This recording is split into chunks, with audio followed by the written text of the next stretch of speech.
ನಮ್ಮ ರೈತ ಬಾಂಧವರಿಗೆ ನಮಸ್ಕಾರ. ನಮ್ಮ ಹೆಸರು ನಾಗರಾಜ್ ಅಂತ. ನಮ್ಮದು ಹಂಪಸಾಗರ ಗ್ರಾಮ, ಹಗರಬನಹಳ್ಳಿ ತಾಲೂಕು, ವಿಜಯನಗರ ಜಿಲ್ಲೆ ಸರ್. ನಾವು ಪ್ರತಿ ವರ್ಷ ಒಂದು 20 ಎಕರೆಯಲ್ಲಿ ಭತ್ತ ಬೆಳಿತೀವಿ. ಅವಾಗ ಭತ್ತ ಬೆಳಿತೀವಲ್ಲ, ಅವು ಅಗಿಮಡಿ ಭತ್ತ ಉಗ್ಗಿ ಅಗಿಮಡಿ ಏನಾಗಿತ್ತು, ಬೇಸ್ ಬರ್ತಿದ್ದಲ್ಲ. ಅವಾಗ ಬುಡ್ರು ಅಂದೆಲ್ಲ ಸರಿ ಇರೋದಲ್ಲ, ಆರಿಬಿಟ್ಟು ಆಮೇಲೆ ಗೊಬ್ಬರ ಹಾಕ್ತಿದ್ವಿ. ಹಂಗೆ ಕ್ರಮೇಣವಾಗಿ ಅಂತ ಏನು ಚೆನ್ನಾಗಿ ಇಳುವರಿ ಬರ್ತದಲ್ಲ. ಅಗಿಮಡಿ ಒಂದು 3/4 ಎಕರೆ ಪ್ಲಾಟ್ ಸರ್ ಇದು.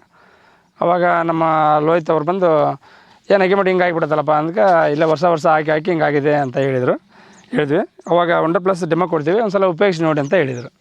ಅವಾಗ ನಾವೇನು ಮಾಡಿದ್ವಿ, ಹೊಂಡಾ ಪ್ಲಸ್ ಇದನ್ನು ನಾವು ಗೊಬ್ಬರದಲ್ಲಿ ಮಿಕ್ಸ್ ಮಾಡಿ DAPಯಲ್ಲಿ ಉಗ್ಗಿದ್ವಿ ಸರ್.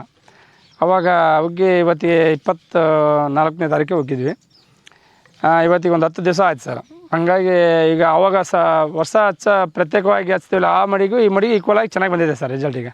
ಅವಾಗ ಮತ್ತೆ ಏನಾಯ್ತು ಅಂದರೆ, ಬೇರು ಕಿತ್ತು ನೋಡಿದ್ವಿ ಸರ್. ಅದಕ್ಕೇನೋ ಚೆನ್ನಾಗಿ ಆ ಬೇರಿಗಿಂತ ಈ ಬೇರು ಚೆನ್ನಾಗಿ ಇಳುವರಿ ಸರ್. ಇದು ಅಗಿಮಡಿ ಸರ್. ಇದು ಆ ಗುನ್ನೇನೂ ಸರ್ ಚೆನ್ನಾಗಿ ಬಂದಿದೆ. ಒಂದು ಬೇರಿನ ಸಂಖ್ಯೆನೇ ಹೆಚ್ಚಿಗಿದೆ ಸರ್, ಬೇರಿನ ಸಂಖ್ಯೆ. ಹಂಗಾಗಿ ನಮಗೆ ಒಳ್ಳೆ ಗುಣಿ ಬಂದಿದೆ ಸರ್.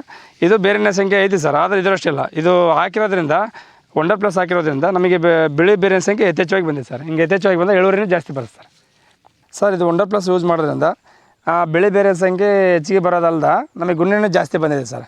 ಹಂಗಾಗಿ ಈಗ ನಾವು ರೈತರಲ್ಲಿ ಮನವಿ ಮಾಡ್ಕೊಳ್ಳೋದು ಒಂದೇ ಸರ್. ಈಗ ಈ ಹೊಂಡಾ ಪ್ಲಸ್ಸನ್ನು ಉಪಯೋಗಿಸಿ ಗುಣಿ ಚೆನ್ನಾಗಿ ಬಂತಂದರೆ ಆಲ್ಮೋಸ್ಟ್ ಆಲ್ ಇಳುವರಿ ಚೆನ್ನಾಗಿ ಬಂದೇ ಬರುತ್ತೆ ಸರ್.